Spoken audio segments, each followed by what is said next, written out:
Assalamualaikum warahmatullahi wabarakatuh. Selamat datang di Partai Gelombang Rakyat Indonesia. Partai ini ditakdirkan lahir di tengah krisis global berlarut akibat pandemi COVID-19. Tapi kami justru datang berbagi mimpi besar menjadikan Indonesia sebagai 5 besar dunia. Itu adalah perwujudan dari amanat para pendiri bangsa untuk ikut serta melaksanakan ketertiban dunia.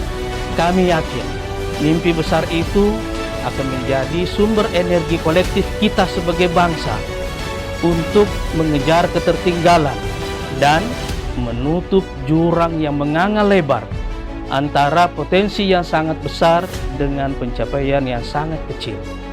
Langit kita terlalu tinggi, tapi kita terbang terlalu rendah. Berapa jarak antara mimpi besar itu dengan realitas kita hari ini? Untuk menempuh jarak itulah, kita harus merumuskan arah baru Indonesia sebagai peta jalan masa depan, mengkonsolidasi seluruh potensi kita dalam semangat kolaborasi, dan meledakkan kemampuan inovasi kita untuk menemukan terobosan-terobosan besar baru. Sebagai partai yang berasas Pancasila, kami mengajak seluruh rakyat Indonesia untuk bergabung bersama Partai Gelombang Rakyat Indonesia atau Partai Gelora Indonesia untuk menciptakan gelombang sejarah baru menuju 5 besar dunia.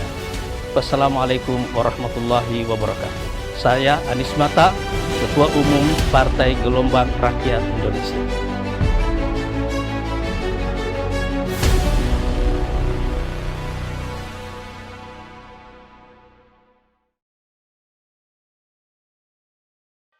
Halo, Assalamualaikum. Saya Wulan. Saya adalah Ketua Bidang UMKM dan Ekonomi Keluarga DPN Partai Gelora. UMKM Partai Gelora ini mempunyai program yang kita sebut sebagai Yespreneur. Kalau UMKM kamu mau naik kelas, jangan lupa gabung ke Yespreneur. Kami yakin dan berharap Yespreneur akan bisa menjadi wadah UMKM yang besar dan bisa berguna bagi Indonesia, dimulai dari strata yang paling kecil, yaitu di keluarga.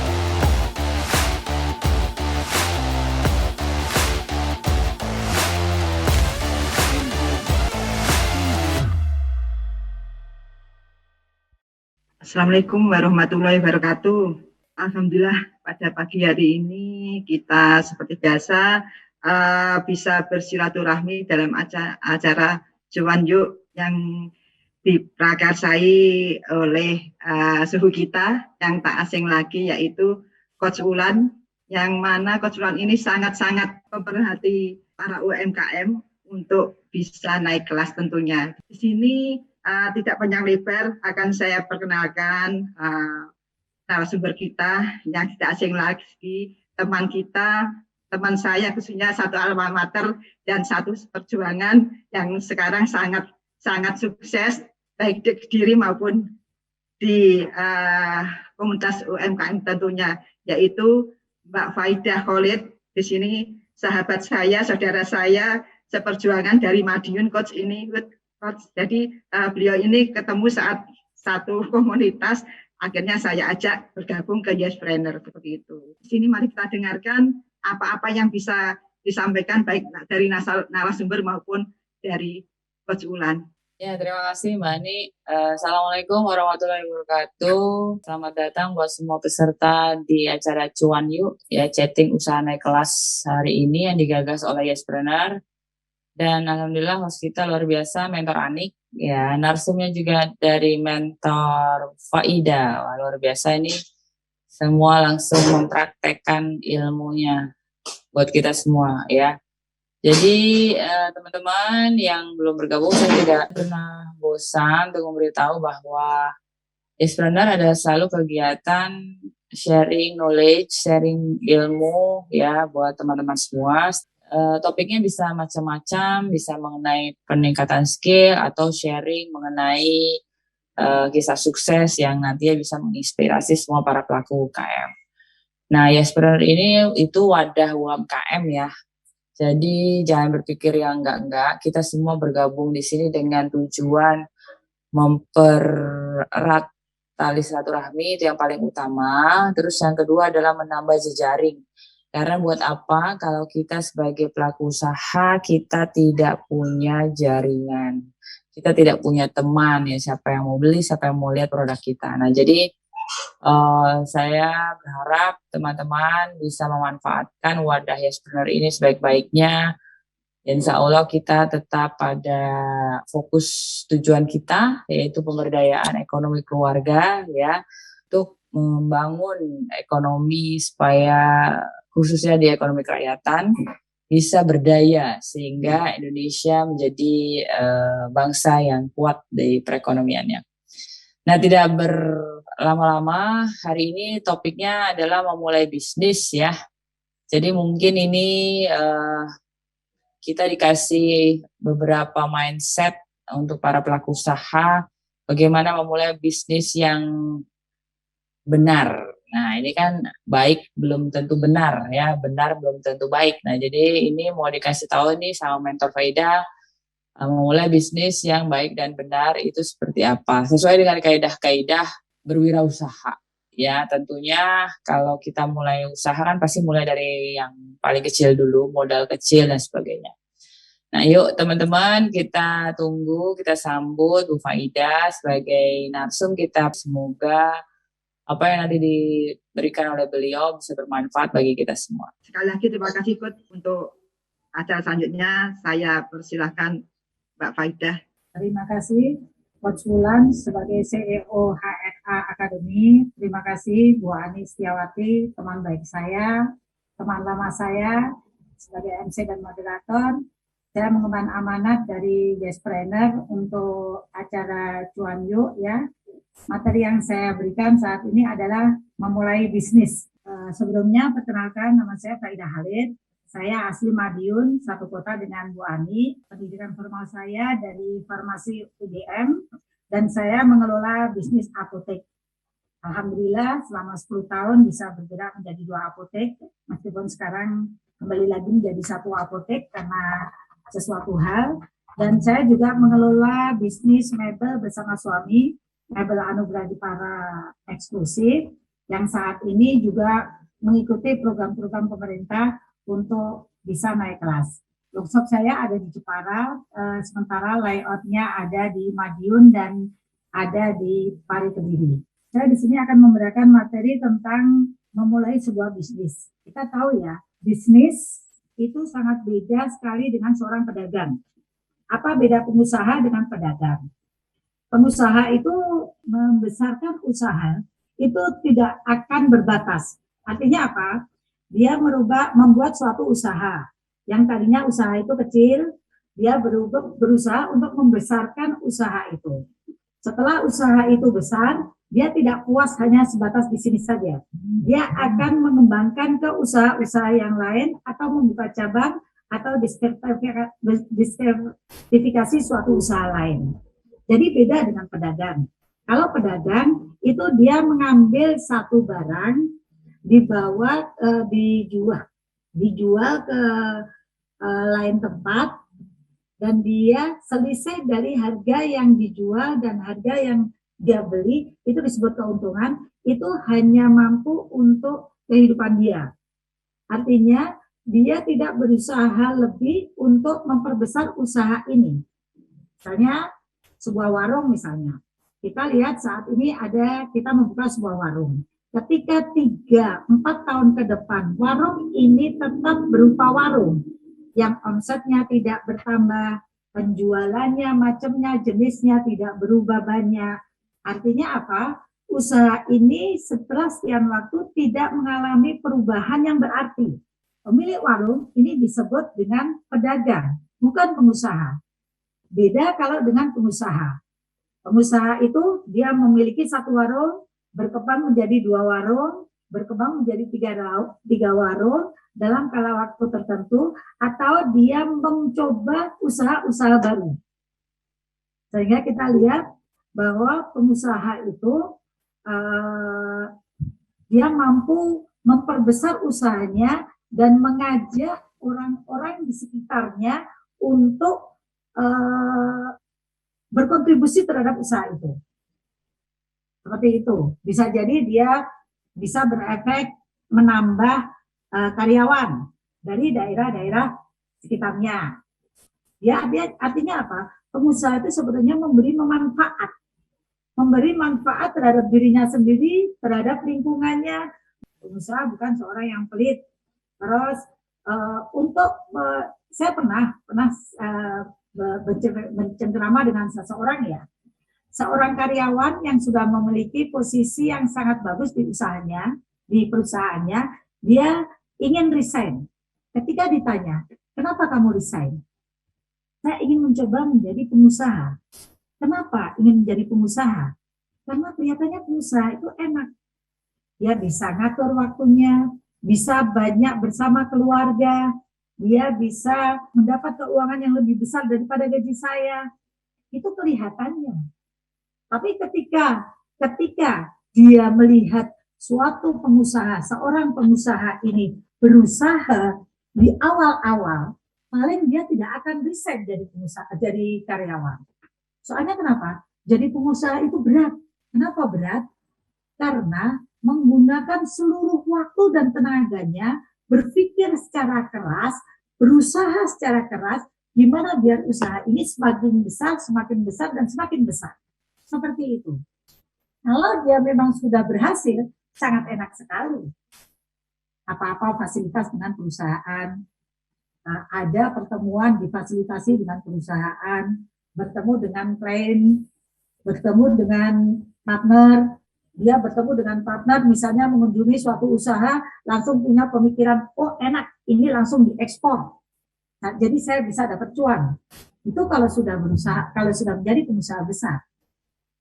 Sebelum dia jadi pengusaha besar, dia berusaha sangat keras sekali. Nggak ada sesuatu semudah membalik telapak tangan, itu tidak ada. Pasti diawali dengan kerja keras, jatuh bangun, seperti itu.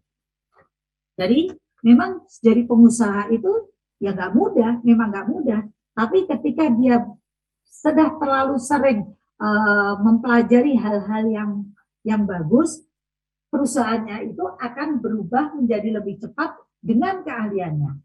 Persaingan selalu ada, tapi dia menganggap bahwa persaingan itu adalah kemampuan untuk membuktikan bahwa dia adalah lebih baik. Dan ketika dia gagal bangkit, dan itu mendewasakan dia, membuat dia menjadi lebih cerdas, lebih cepat mengambil kesimpulan, cepat menganalisa. Itu yang biasanya. Jadi setelah pengusaha itu berhasil, biasanya cepat sekali diikuti dengan keberhasilan lainnya. Biasanya seperti itu. Nah, sebelumnya kita akan melihat, benarkah kita saat ini kita menuju diri kita sendiri, ingin menjadi seorang pengusaha? Seberapa jauh kekuatan diri kita untuk menjadi seorang pengusaha? Misalnya kita yang buka catering atau buka warung makan. Kalau warung makannya sudah besar, akankah berkembang menjadi catering? Kalau catering sudah menjadi besar, akankah dia berkembang menjadi kemakanan yang lain? Yang frozen misalnya. Kita lihat, pandemi sangat menerpa keuntungan atau membuat sulit semua pengusaha, apalagi pengusaha kecil. Dari pengusaha-pengusaha ini, siapa yang bisa bertahan menghadapi pandemi ini? Setiap usaha itu selalu menerima terpaan badai. Dan orang yang eksis bisa menganalisa pasar, bisa memanipulasi resiko, sehingga bisa menjadi keuntungan. Jadi, seorang pengusaha itu harus memiliki sifat-sifat pengusaha yang bagus. Kita lihat di sini sifat-sifat pengusaha. Kalau kita menentukan diri menjadi seorang usaha, kita harus menggali potensi-potensi diri kita, sifat-sifat apakah yang sudah ada di diri kita. Kalau seandainya sifat-sifat ini belum ada di dalam diri kita, kita harus menggali, kita harus belajar, kita harus melihat di sekeliling, kita harus membaca buku, sehingga sifat-sifat tadi yang belum ada, itu akan kita tambahkan ke dalam sifat kita. Atau sifat kita yang masih sedikit, kita akan asah. Kita belum cerdas, kita bisa menjadi cerdas dengan belajar. Soalnya kenapa? Cerdas itu merupakan sifat pengusaha yang dasar. Kita harus cerdas. Artinya apa? cerdas membaca peluang, cerdas bergaul dengan teman, cerdas menentukan berapa harga jasa saya yang saya patok. Sehingga apa? Sifat-sifat pengusaha, semakin banyak sifat, ini tidak terbatas pada 10 ini ya. Jadi kita bisa menambah dengan sifat-sifat yang lain. Sifat pengusaha diantaranya cerdas. Yang kedua, berani. Berani apa? Berani mencoba untuk hal-hal yang baru. Kenapa kita harus mencoba berani untuk hal-hal yang baru? Kalau kita mengenalkan sesuatu yang baru, itu membuat ketertarikan pada konsumen. Apalagi kalau kita pertama. Saya beri contoh misalnya, ketika kita makan di restoran, ya kita meskipun menu-menu harganya mahal, tapi ketika kita minta air putih, selalu air putih itu diberikan dengan gratis. Nah, orang yang menciptakan Aqua itu mempunyai sifat, dia tidak ingin dikasihani. Saya sukanya air putih, tapi ketika saya minta air putih, saya merasa dikasihani. Sehingga saya diberi air putih itu gratis. Dari situ dia timbul untuk ide, bagaimana ketika saya bisa minum air putih, tapi saya harus membeli air putih. Pada waktu itu, harga 1,5 liter Aqua itu lebih mahal dari harga 1,5 liter bensin ketika bensin itu naik. Sifat yang tidak ingin dikasihani, sehingga dia mencoba untuk membuat produk air minum dalam kemasan yang dikasih label merek. Sebetulnya itu dia tawarkan di perusahaan, itu perusahaan pada tertawa semua. Masa sih di negara Indonesia yang melimpah, kamu mau jualan air? Itu merupakan hal yang baru saat itu. Tapi karena keberaniannya dia, analisis dia terhadap pasar, kemampuan membaca pasar, akhirnya dia berani memproduksi dan akhirnya terciptalah Aqua, air dalam kemasan yang dijual. Ternyata sekarang air itu merupakan kebutuhan setiap orang. Entah sudah berapa juta, berapa miliar, berapa triliun. Hanya dari segelas air itu memberikan keuntungan bagi orang yang menciptakannya. Itu salah satu sifat pengusaha, berani mencoba hal yang baru. Yang ketiga, misalnya disiplin yang tinggi. Seorang pengusaha memiliki sifat disiplin yang sangat tinggi. Disiplin terhadap siapa? Disiplin terhadap dirinya sendiri. Disiplin terhadap aturan-aturan perusahaan. Disiplin terhadap ketentuan-ketentuan pemerintah. Disiplin terhadap aturan-aturan umum. Sekarang kita lihat, kenapa seorang pengusaha kecil tidak cepat naik kelas? Ketika ditanya permasalahannya, kebanyakan laporan keuangan tidak dibuat. Padahal dari informasi laporan keuangan kita bisa membuat profil bagaimana perusahaan ini bisa dibaca. Keuntungannya berapa, stoknya terlalu padat atau enggak, efisiensi tenaga kerja ada atau enggak. Jadi ketika kita lihat usaha kita kok gini-gini aja, itu bisa jadi karena kita kurang disiplin terhadap diri kita. Kita kurang disiplin terhadap target-target yang sudah kita tentukan. Di awalnya kita mempunyai prediksi keuntungan kita sekian. Ketika keuntungan tidak tercapai, mestinya kita harus berusaha untuk menciptakan ide-ide bisnis baru sehingga bisa mencapai keuntungan itu.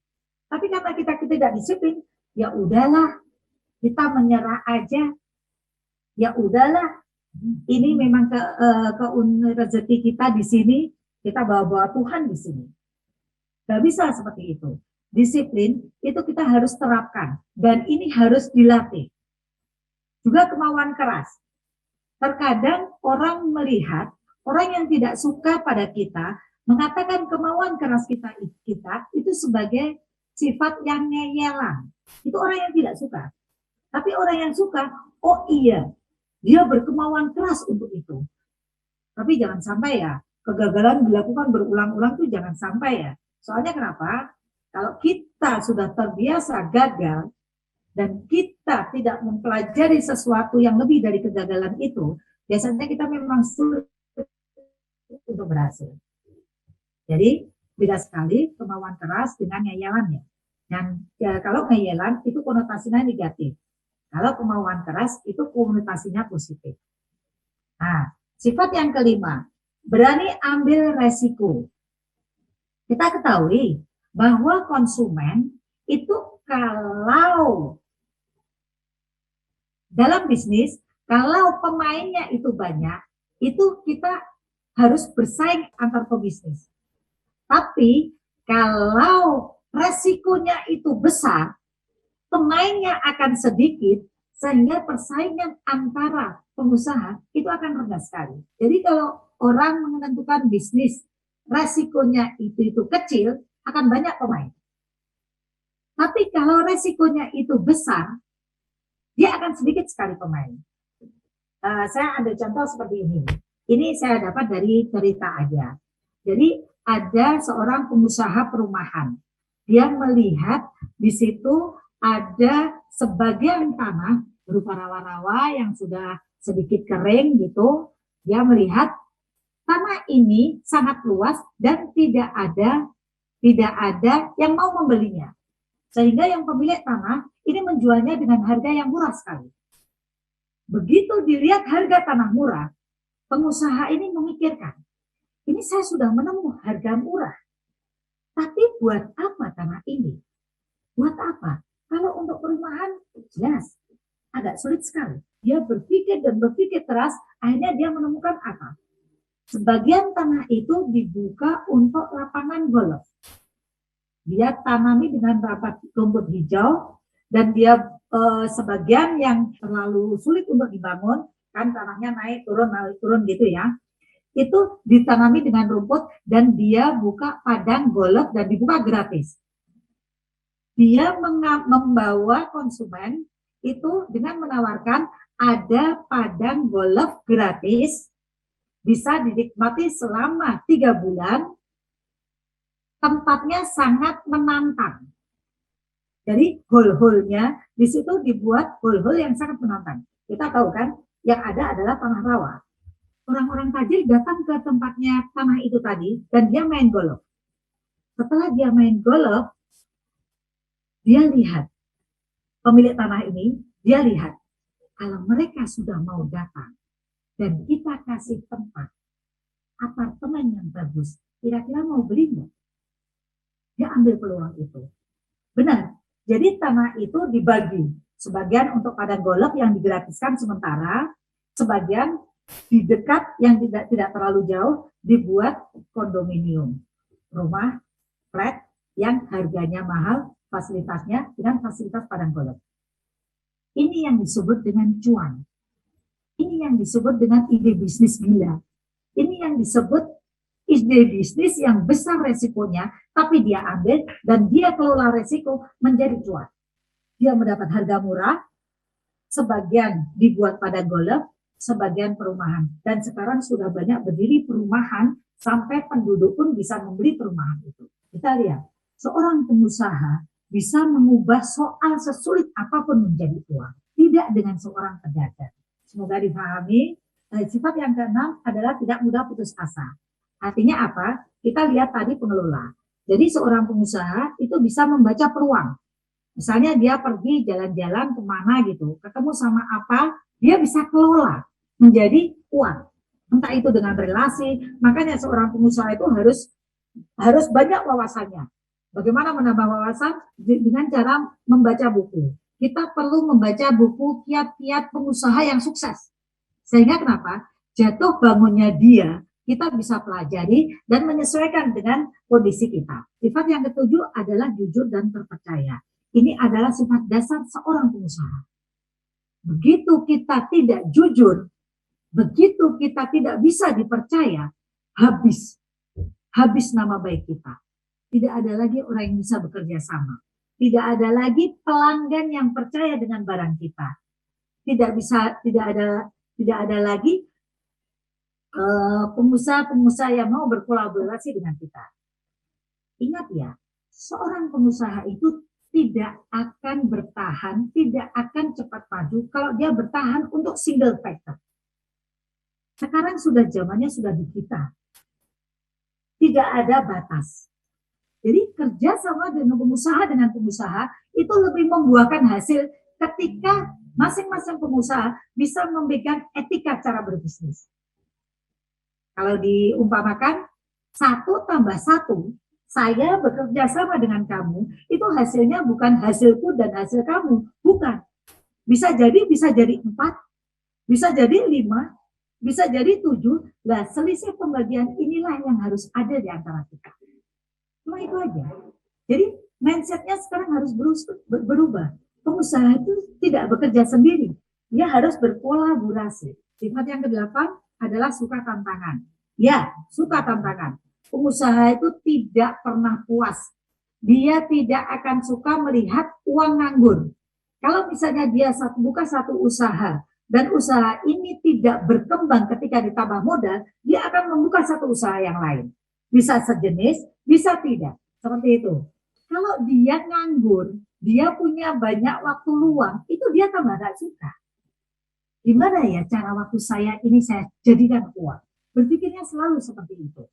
Entah dia dengan browsing, entah dia telepon call teman, entah dia dengan bermain. Soalnya kenapa? Kalau orang suka bermain, terbuka, dan suka bertemu dengan banyak orang, lebih banyak peluang yang dia bisa baca. Makanya, tidak ada orang yang sukses, pengusaha yang sukses, yang mempunyai sifat malas. Tidak ada. Meskipun dia sudah punya usia, dia tetap menggarap peluang menjadikan uang. Meskipun keuntungannya itu tidak untuk dirinya sendiri. Bisa untuk orang lain, bisa untuk negara, bisa untuk bangsa, bisa untuk anak yatim, bisa untuk semakin banyak beramal, semakin memberikan Allah kemudahan pada dia. Untuk sifat yang ke-9, terbuka, sudah ya. Jadi pengusaha itu tidak introvert. Jadi kalau dia dalam satu kerumunan, dia akan aktif. Halo, siapa namamu? Gimana usahamu? Oh, bisa nggak kita berkolaborasi?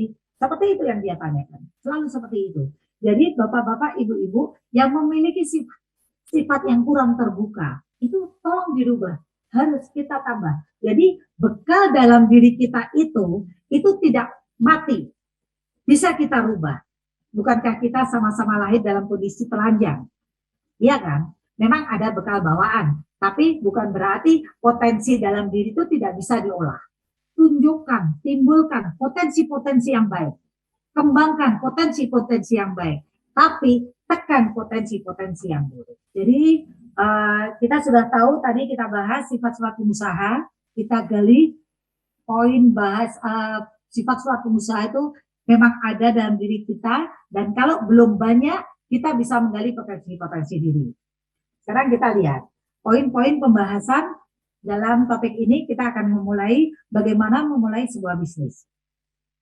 Yang kedua, bagaimana perencanaan bisnis yang baik. Yang ketiga, bagaimana membaca peluang pasar.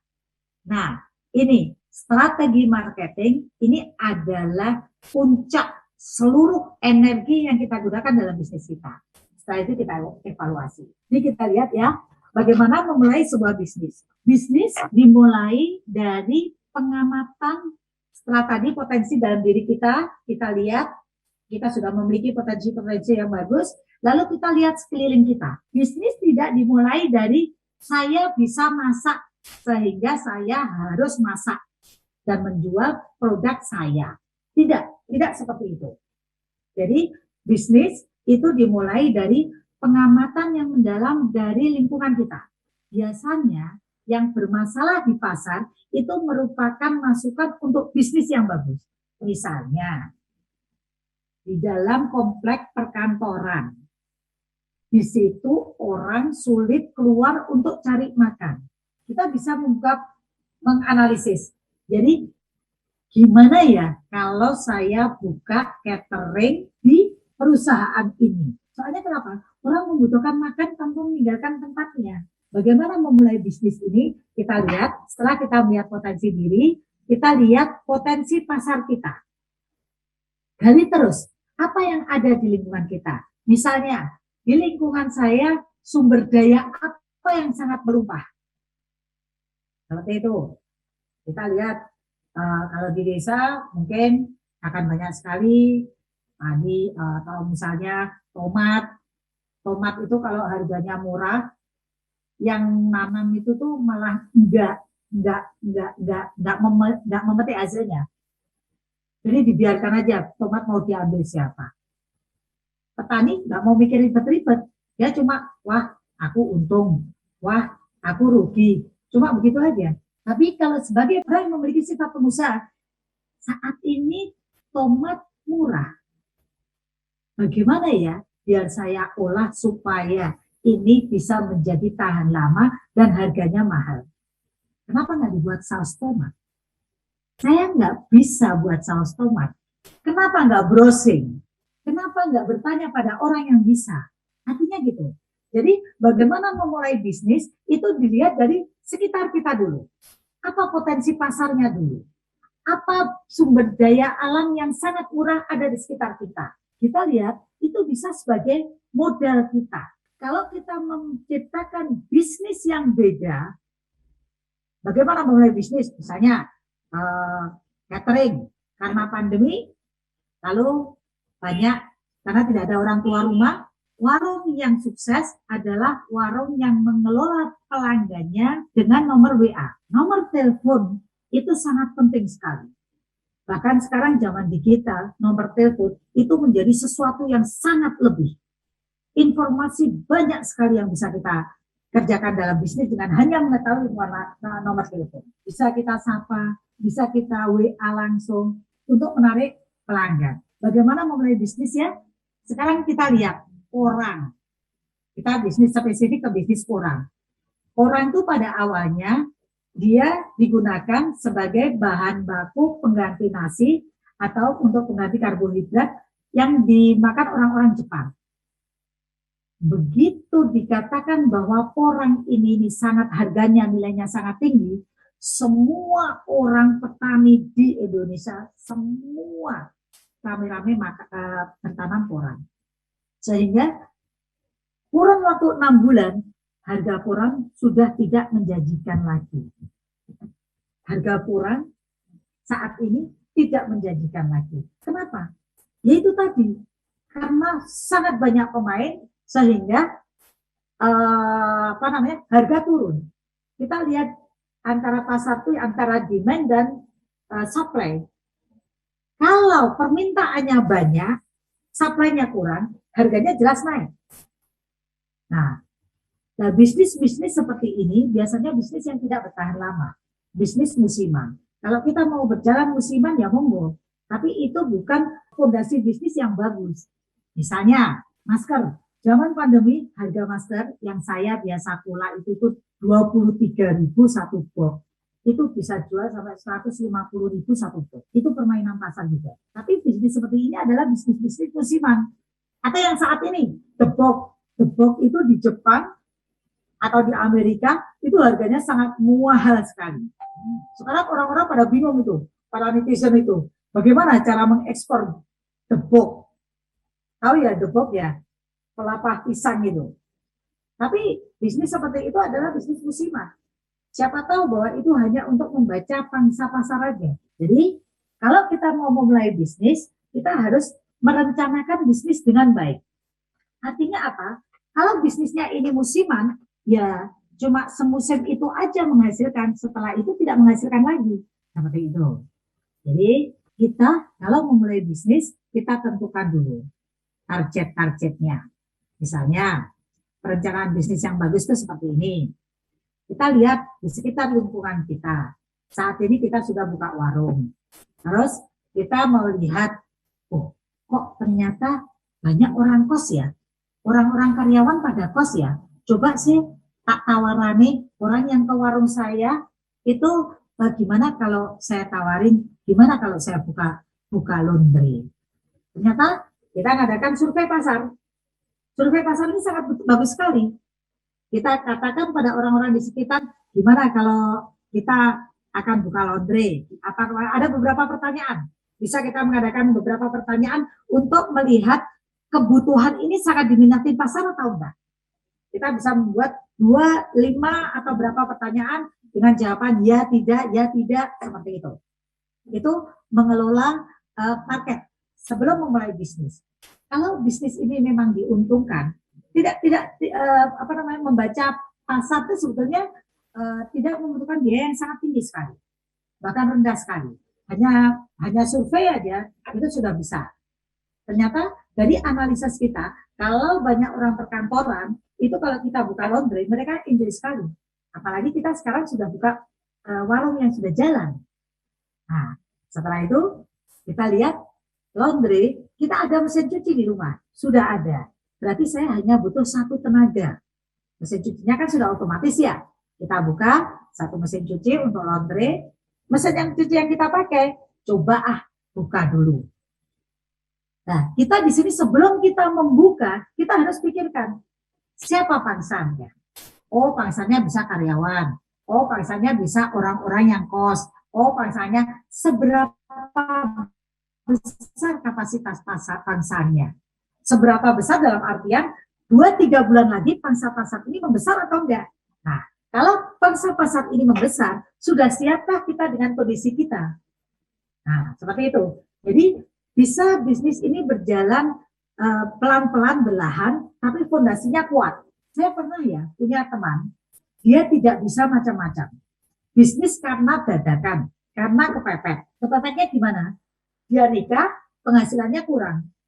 Akhirnya dia ke pasar, melihat snack yang gelondongan itu, yang beli satu bal 25 kilo atau berapa itu dia kemasi dengan plastik, dia titipkan di beberapa tempat. Ternyata itu keuntungannya sangat besar sekali.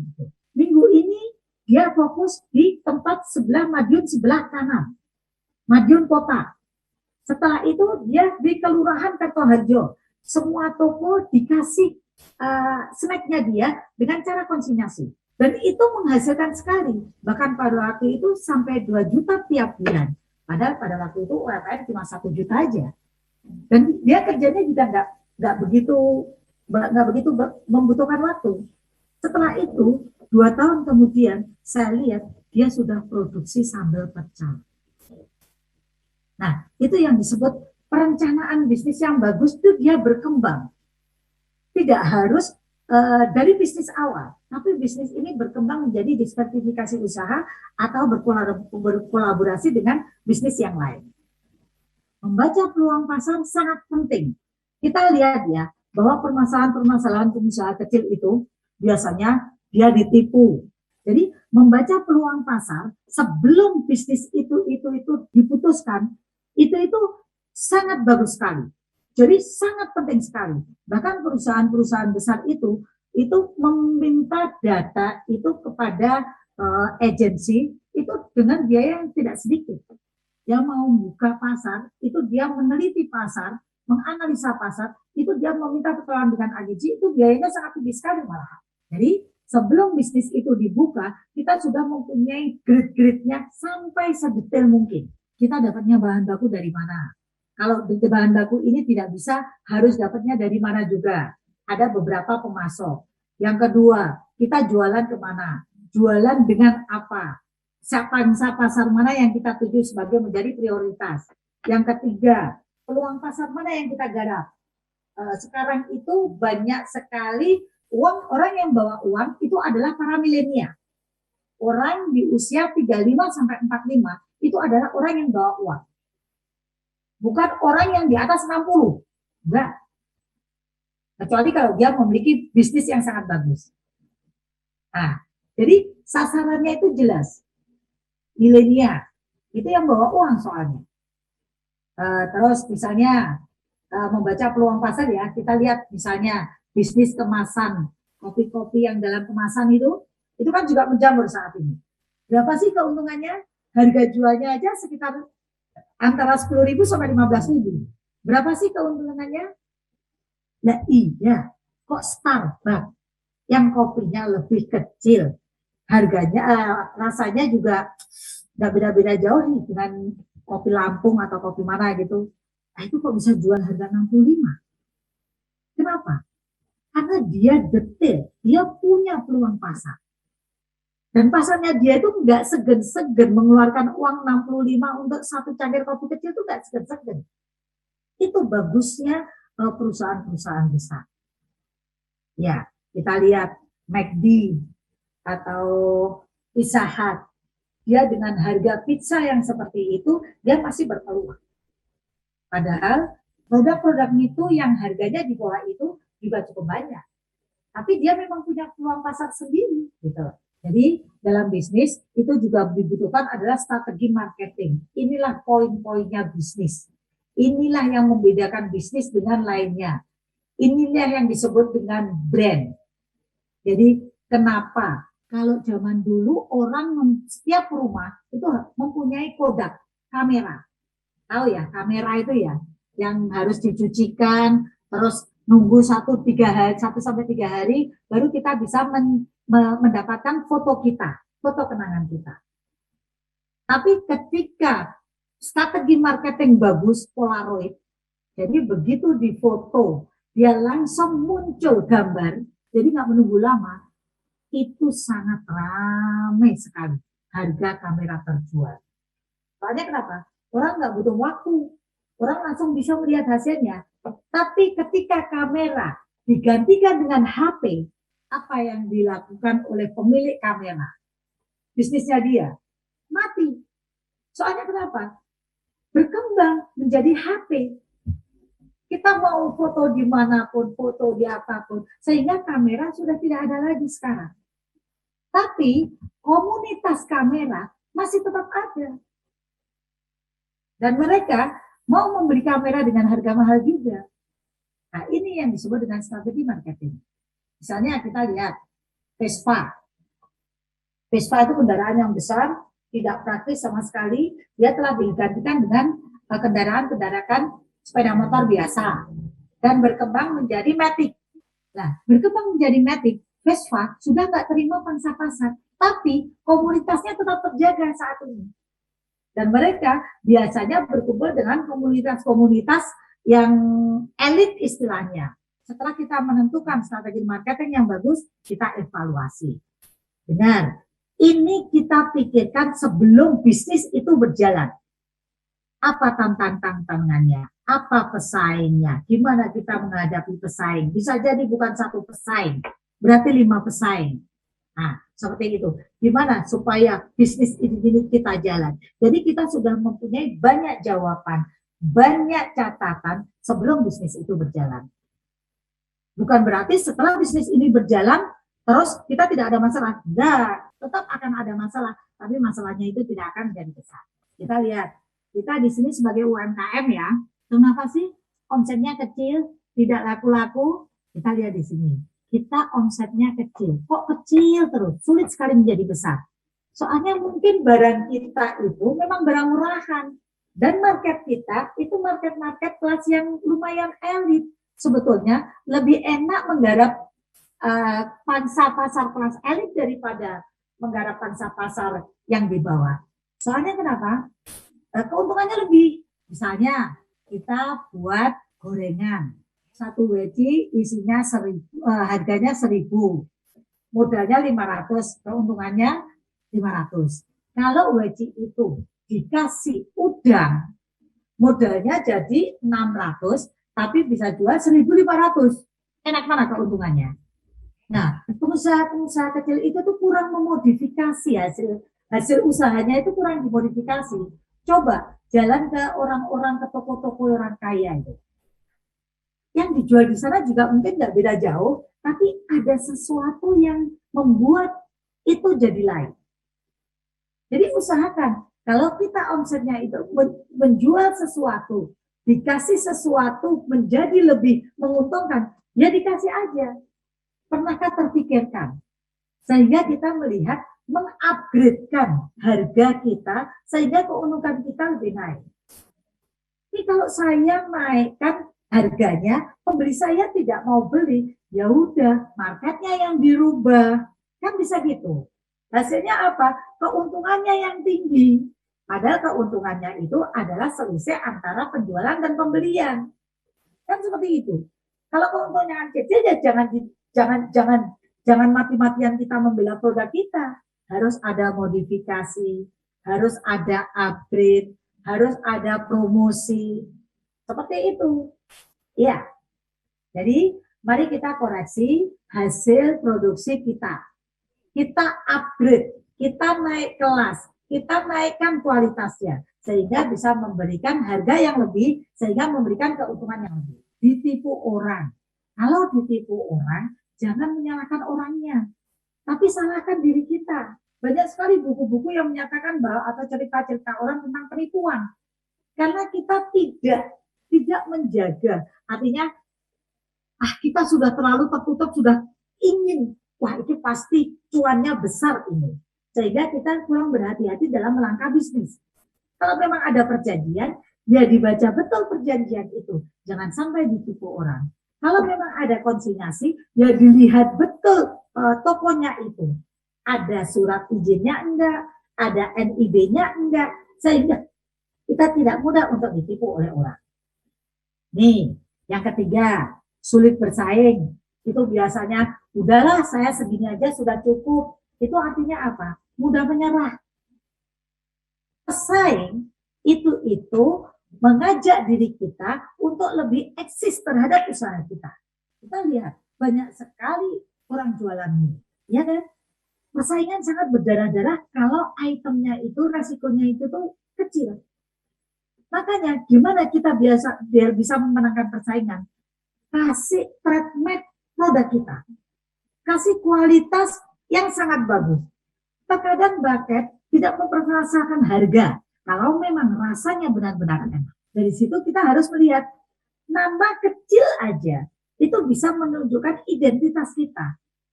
Makanya kita harus buat logo. Sehingga dengan logo itu orang bisa mengenal kita dengan identitas kita. Jadi kalau kita sudah seperti ini, saya maunya kalau mie itu ya Indomie. Nah, kalau seperti itu super mie-nya nggak bisa masuk. Sari mie-nya nggak bisa masuk. Kan seperti itu. Soalnya memang benar-benar enak. Artinya apa? Terjaga kualitasnya.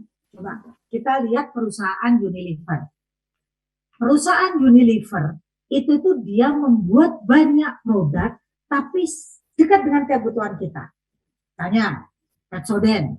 Pepsodent itu untuk keluarga yang biasa. Dia menggarap remaja. Remaja yang agak kemayu, agak menggaya gitu. Dia buatkan plus up.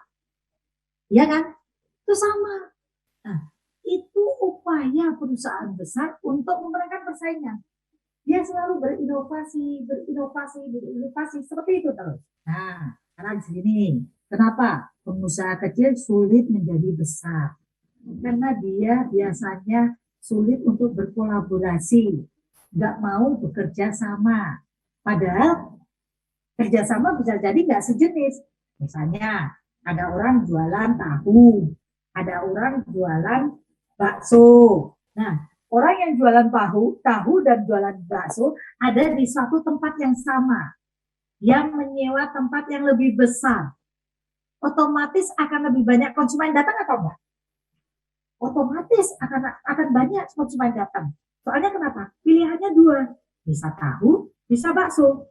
Apalagi kalau bisa berkolaborasi dengan mie. Lebih sering lagi.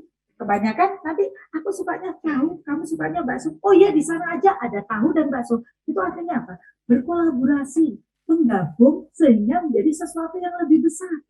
Biasanya kalau pengusaha kecil sudah ini, itu biasa pertama kali yang terjadi adalah curiga. Kalau sudah curiga, akhirnya tidak bisa bekerja sama. Jadi dalam kekhawatiran, kepercayaannya tidak terjaga. Nah, kalau nggak gitu, pembagian keuntungan yang jadi rebutan. Nah, gimana? Padahal kalau dia usaha sendiri, hasilnya misalnya 1 juta, 1 minggu ya, misalnya. Kalau dia berkolaborasi, misalnya 1 juta ya, 2 juta ya, dibagi penghasilan sendiri-sendiri antara bakso dengan tukang bakul tahu tadi 1 juta. Kalau dia berkolaborasi, pemasukannya bisa jadi menjadi 2,5 atau menjadi 3 juta. Karena kenapa? Marketnya banyak yang datang, marketnya lebih besar, kan seperti itu. Nah, di sini yang kekurangan dari kita. Jadi pengusaha-pengusaha kecil itu sulit untuk berkolaborasi.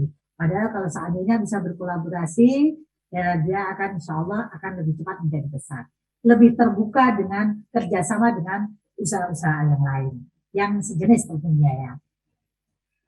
Ini ada juga, ada perusahaan besar tapi keropos. Kenapa keropos? Di situ karena tidak ada laporan keuangan. Tahu-tahu ada persediaan bahan baku yang sangat besar sehingga dia busuk, sehingga menimbulkan kerugian yang sangat besar. Nah, seperti ini. Jadi terkadang kita butuh duduk sejenak untuk mengevaluasi apa yang sudah kita kerjakan dan memikirkan bagaimana untuk berkembang menjadi lebih baik dan lebih besar lagi. Terkadang kalau orang bekerja dan tidak ada waktu untuk memikirkan pekerjaannya, dia terjebak dalam rutinitas, dia tidak sempat memikirkan bagaimana membesarkan usaha. Dia sudah capek bekerja dan kalau ada waktu istirahat hanya untuk istirahat, untuk tidur. Tapi kalau dia mempekerjakan karyawan sehingga dia bisa berpikir lebih besar, sehingga dia bisa membesarkan perusahaannya, itu akan jauh lebih bagus lagi. Dan saya kira dalam masa pandemi ini pemerintah sudah mengupayakan untuk membantu pengusaha-pengusaha kecil, baik itu finansial atau pelatihan-pelatihan yang seperti ini. Makanya kalau kita meluangkan waktu untuk mengikuti pelatihan-pelatihan yang seperti ini, kita akan berubah mindset kita akan berpikir terbuka dan melihat dunia luar yang lebih banyak lagi kemungkinannya, sehingga kita bisa menjadi lebih besar lagi. Ya, nah itu harapan pemerintah untuk mengembangkan atau menguatkan pengusaha-pengusaha kecil. Jadi ketika kita memaknai pandemi itu adalah sesuatu yang wajar-wajar aja sebetulnya bagi seorang pengusaha. Artinya kenapa? Kita lihat kan hempasan Kodak kamera berubah menjadi Polaroid, berubah menjadi HP, sehingga bisnis kamera itu sudah tergilas. Ya kan? Jadi pandemi ini adalah waktu untuk restart. Jadi sebetulnya kalau kita menyalahkan pandemi itu adalah satu salah yang sangat besar sebetulnya. Soalnya kenapa? Dalam pandemi banyak perusahaan-perusahaan yang gugur. Kalau kita eksis, kalau kita pandai memaknai pasar, kalau kita pandai untuk membaca peluang pasar, harusnya kita bisa eksis. Disinilah kita diuji seberapa jauh kejelian kita untuk tetap bertahan di usaha kita. Kalau seandainya kita memang tidak bisa bertahan, kita mengambil ganti jalur. Apa ya peluang pasar yang bisa saya garap? Saya lihat dari kemarin, dari pelatihan-pelatihan kemarin, ternyata ekspor furniture masa pandemi itu malah naik ke luar negeri. Satu lagi, frozen food itu malah naik omsetnya di beberapa tempat. Jadi sebagai pengusaha yang tangguh, kita tidak usah menyalahkan keadaan. Pertama kali kita tidak usah menyalahkan keadaan, ini malah pandemi ini malah kita gunakan sebagai batu loncatan kita untuk memulai bisnis-bisnis yang modelnya baru. Malah enak kan sekarang kalau bisnis tidak membutuhkan modal. Misalnya dropship, itu kan nggak membutuhkan modal. Keahlian kita aja mencari peluang pasar dan mencari barang. Iya kan? Dan banyak loh orang yang dropship itu omsetnya sampai puluhan juta. Dan dia hanya bermodal dengan beberapa HP. Banyak peluang. Dan kita diasah untuk membaca peluang itu.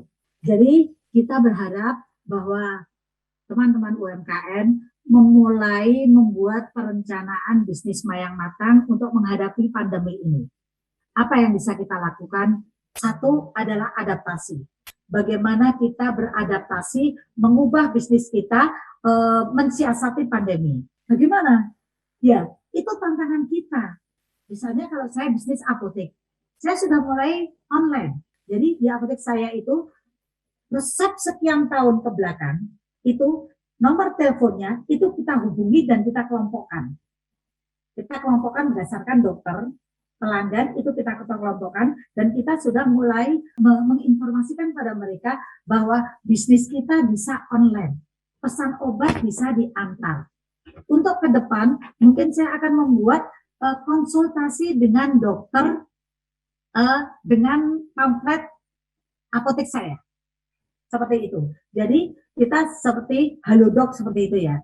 Jadi kita menerima pendaftaran pasien, kita membuka kerjasama dengan beberapa dokter. Jadi yang kita yang akan memfasilitasi. Kalau saya seperti itu. Kalau bisnis mebel saya akan ubah menjadi ke ekspor.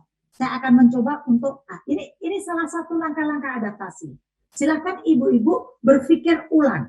Yang kedua, baca peluang. Otomatis kalau dulu kita pangsa pasar tradisional adalah bertatap muka. Sekarang sudah tidak bisa lagi. Bagaimana ibu membaca peluang bisnis terhadap bisnis ibu menjadi digital, seperti saya tadi. Jadi saya membaca peluang ya seperti itu. Meskipun masih dalam permasalahan ya kalau dari apotek itu ya. Sekarang kan ada peraturan kalau dokter itu bukannya di 3 tempat. Tapi secara online gimana masih belum jelas. Nah, ini ibu restart kembali, baca peluang, apa kira-kira yang bisa digarap dari bisnis ibu sekarang. Jangan bertahan pada pangsa pasar yang sudah ada. Soalnya pangsa pasar kita sudah berubah, sudah bukan tatap muka lagi.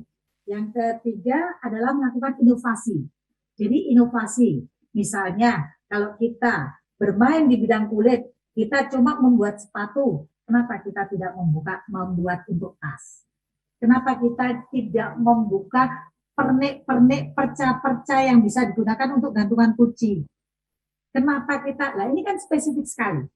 Jadi kita usahakan, ibu-ibu semua berusaha untuk melakukan inovasi-inovasi terhadap bisnis ibu. Analisa pasar. Jangan berpikir analisa pasar itu harus real ada. Kita sekarang sudah dunia internet. Pasar tidak berbatas. Kita bisa nyemplung ke komunitas-komunitas untuk menawarkan produk kita.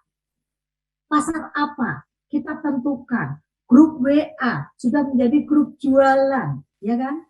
Setelah itu kita harus memprioritaskan rencana-rencana yang sudah kita pikirkan tadi. Memprioritaskan dengan urutan angka. Apa dulu yang saya garap? Gimana peluangnya? Gimana hasilnya? Gimana resikonya? Sekalian baca pesaingnya sekalian. Itu memprioritaskan, itu bukan hal yang mudah. Sangat sulit sekali. Sehingga apa dulu yang didahulukan? Saya pengen ini. Apa dulu yang didahulukan?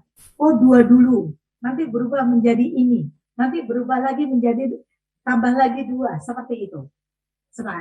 Nah, kalau sudah dalam angan-angan sudah ada, sudah terfikirkan, rencana sudah matang, pangsa pasar sudah baru, kita mengeksekusi rencana itu satu-satu. Jadi yang sudah terencanakan tadi sudah ada prioritas, saya akan mengerjakan 1-2, eksekusi langsung.